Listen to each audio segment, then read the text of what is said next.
This is Newsfeed, the PM edition. Thank you for staying with us. Now, young consumers are using their buying power to demand sustainability in the food and beverage industry, with big companies like Coca Cola, Pepsico and Nestle named the most polluting companies in the world for the third time in a row. Gen Z and millennials are opting to support businesses who offer recycled or recyclable packaging, organic ingredients and eco-conscious logistical solutions. Local brands who take note have an opportunity to build customer loyalty while making a positive impact. To discuss this and more, we're now joined by Alex Glenday, Director at Brew Kombucha.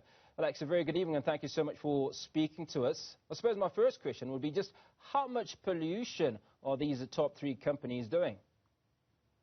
Well, I think there's an article that was released in December last year, which gives quite a lot on the numbers on that. I won't pull them off the top of my head, but I think it's quite drastic. Obviously, single-use plastic is a huge issue in the world at the moment, and I think that the article pertains to the fact that those companies are often using more plastic as opposed to less, despite commitments that they had made in the past about that.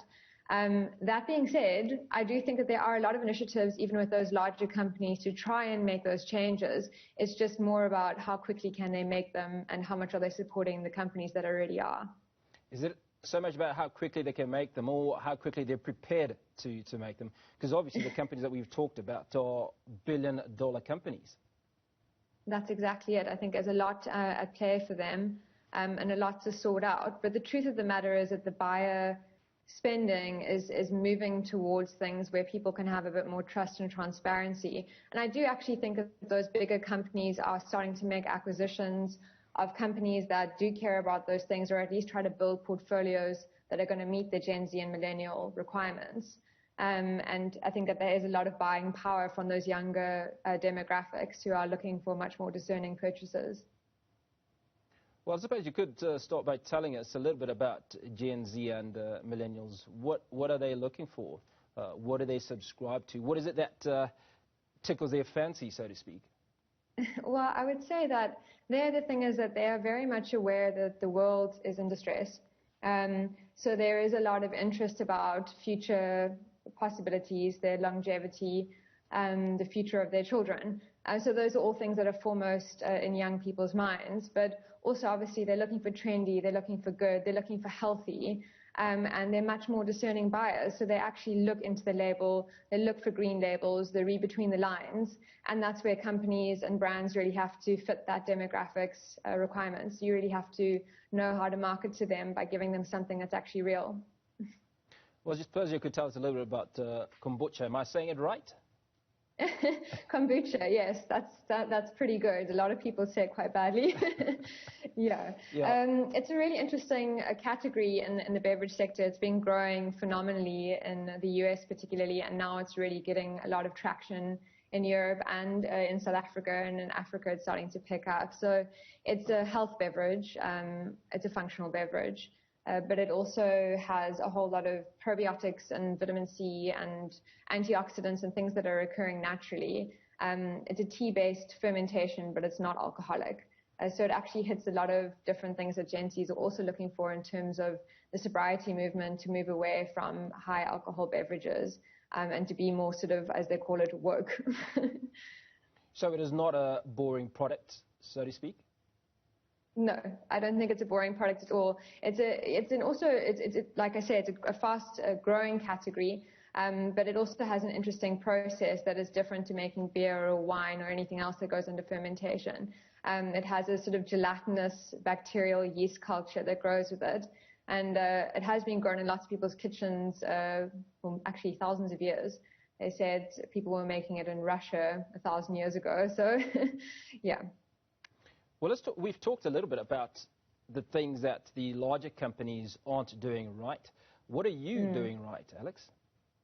Well, yeah, we went to the World Beverage Innovation Awards in Germany in 2019. We were invited to that, and we entered the sustainability and corporate social responsibility category, and we're up against the big players like Pepsi, Coca Cola, Valpre, And we actually were finalists, one of 3 finalists for that category. So I think we are definitely doing something right. To detail it, we have a lot of key performance indicators in the business that we've implemented from a very early stage. We are still an SME. And they deal with different ways that we deal with waste. We are the first South African certified organic brand of kombucha. And that's actually been quite something to work against all odds to make sure that the product is hitting the demand market in terms of having a proper environmental story behind it. And our environmental ethics have actually been the driving philosophy for the brand from the onset. So that's been a really powerful factor for us. And although it's always swimming upstream, we seem to be winning. Well, I'm glad you're winning. It's interesting, though, that you indicated that you were up against Coca Cola, Pepsi, I think you mentioned. These are also the same companies that are amongst those that are polluting the most. Yes. I think, if they did enter that particular category as well, I'm not sure if they would have chosen to enter it given the history. But yes, there were a lot of different, in the World Beverage Innovation Awards, there are a lot of different categories. And I think that the fact that a small SME from South Africa can become one of the finalists in one of those things really speaks for the fact that there's so much work to be done with companies like that in terms of not just greenwashing or looking sort of, retrospectively at what they do, but actually to build it into the fundamentals of the company.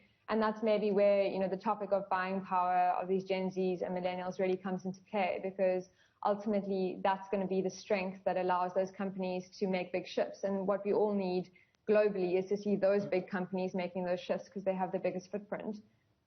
So we hope that them seeing the kind of preferential offering that companies like us can offer means that they will actually make those changes too. Are you fighting a lone battle here in South Africa, or are there other companies that you're aware of? No, there are other companies. I would say there are definitely companies also in the beverage sector who are fighting their own paths as well. But it is interesting to see, for example, in the organic sector, that it is very underdeveloped in South Africa at the moment, and there are certifying bodies who are working very hard to build a following around organic and an understanding and an education around it.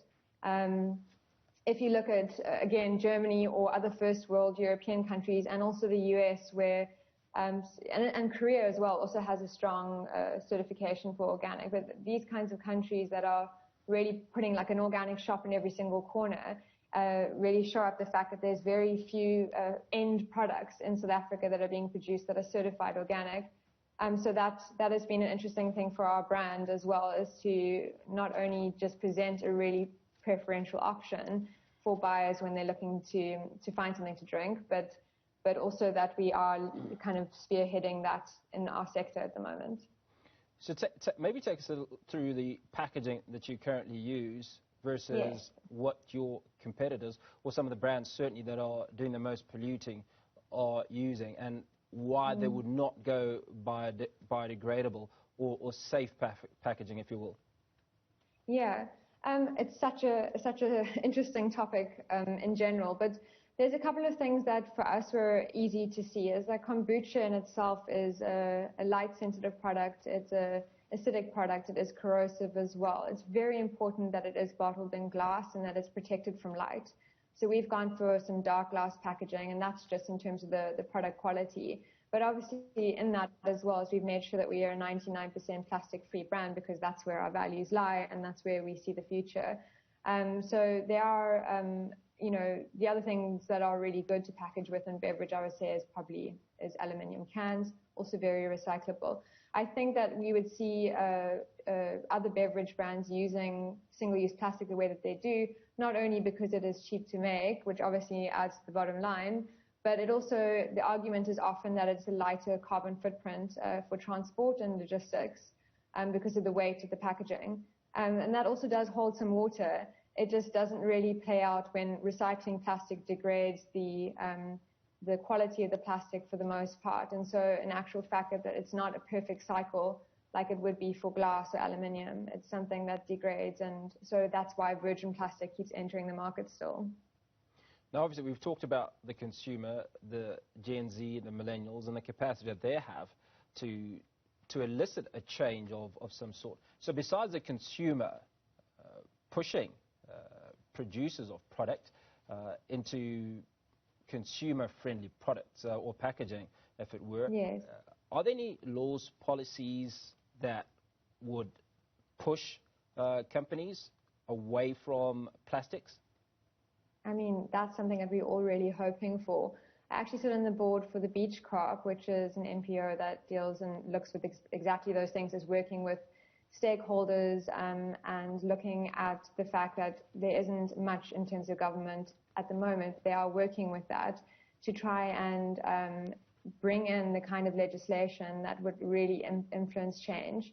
And I think also, there is maybe, I don't know, a lot to be said with the heavier weight players in the market having some impact in terms of economics on the kind of profits that they make or the income that they make, that maybe has an effect on government as well. So there's quite a lot of things at play, and I think very important that things go beyond the consumers. They can't take all the responsibility for what's available to them, but what they can do, and I think that's where the Gen Z millennial influence is very strong, is that they can make buyer decisions that eventually sway the market. And I think it's not just about offsetting your carbon footprint, which is wonderful to do. It's actually about building a business that doesn't create the issue in the first place. And I think that's what buyers will look for, and that they'll build a brand loyalty and a trust that they can carry through, that creates sustainability in the business overall. Final question, Alex. Is your product targeted directly at Gen Z and millennials? It wasn't to start out that way. I mean, I think it often points that direction just because our ethics are so well aligned. But yeah, we've got babies drinking it. We've got old grannies drinking it. So I think actually it's hitting the mark for a lot of different people, and it's probably because it tastes so good. I think kombucha is not always known for necessarily being the most deliciously tasty thing, and we've actually, I think, just proven that. We've won lots of awards with blind tasting tests with sommeliers in international competitions that kind of prove our taste. We made in a cocktail of La Colombe, so we're definitely hitting the mark on appealing to multi-generational people. Alex, thank you kindly for your time. Cool. Thank you so much for having me. That was Alex Glende, Director at Brew Kombucha.